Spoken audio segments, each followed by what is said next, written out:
পাশবিক নির্যাতনে নিহত শিশু রামিসা ও মিমের জন্য শোক প্রস্তাব ও তাদের স্মৃতিতে ১ মিনিটের নীরবতায় শুরু হলো বর্তমান সরকারের প্রথম বাজেট অধিবেশন। এর আগে কার্য উপদেষ্টা কমিটির সভায় রামিসার হত্যাকারীদের আইনের আওতায় আনায় আইনমন্ত্রী ও স্বরাষ্ট্রমন্ত্রীকে ধন্যবাদ জানান প্রধানমন্ত্রী তারেক রহমান। জননিরাপত্তা নিশ্চিত করতে সংশ্লিষ্টদের প্রতি পেশাদারিত্ব ও নিষ্ঠার আহ্বান জানান তিনি। ১ মিনিট নীরবতা, তারপরে মোনাজাত হবে। শিশু রামিসা হত্যা মামলায় আসামি সোহেল রানা ও তার স্ত্রী স্বপ্না আক্তারের মৃত্যুদণ্ডের রায়ের পর জাতীয় সংসদের এই অধিবেশন। রামিসা, মিম, আমিনা, তাবাসসুমদের প্রতি শোক এবং তাদের মতো আর কেউ যেন এমন পাশবিকতার শিকার না হয় সেই কামনা অধিবেশন কক্ষ জুড়ে। ধন্যবাদ সবাইকে।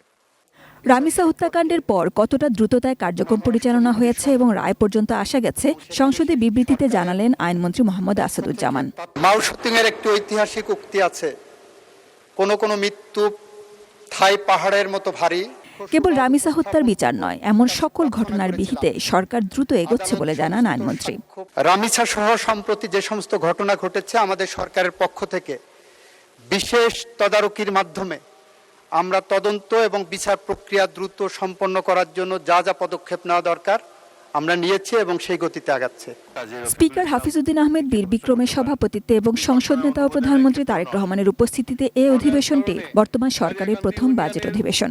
বাজেট অধিবেশন শুধু আর্থিক পরিকল্পনা অনুমোদনের ক্ষেত্র নয়, বরং রাষ্ট্রীয় জবাবদিহিতা ও সাংবিধানিক দায়িত্ব পালনের একটি গুরুত্বপূর্ণ অংশ। সংরক্ষিত আসনে নারী সংসদ সদস্যদের উপস্থিতিও দ্বিতীয় এই অধিবেশন থেকে শুরু হলো। ফুল ফুটুক আর নাই ফুটুক, এই সংসদে আজ বসন্ত আমাদের ৫০ জনের কাছে। এদিন প্রশ্নোত্তর পর্বে বিদ্যুৎ ও জ্বালানি মন্ত্রী ইকবাল হাসান মাহমুদ টুকু আবারও দাবি করেন, দেশে এখন কোনো লোডশেডিং নেই। আমাদের বিদ্যুতে ঘাটতি নাই, লোডশেডিং এর ডেফিনিশনটা একটু পরিবর্তন করতে হবে।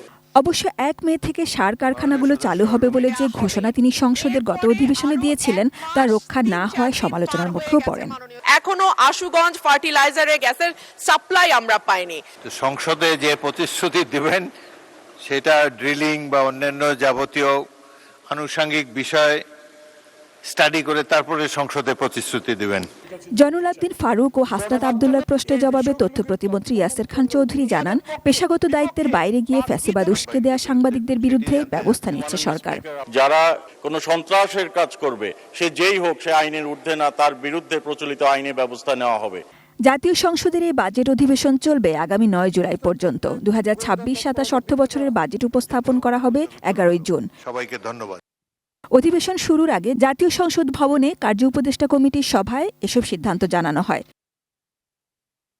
Sajida Sweety, ATN news, Dhaka.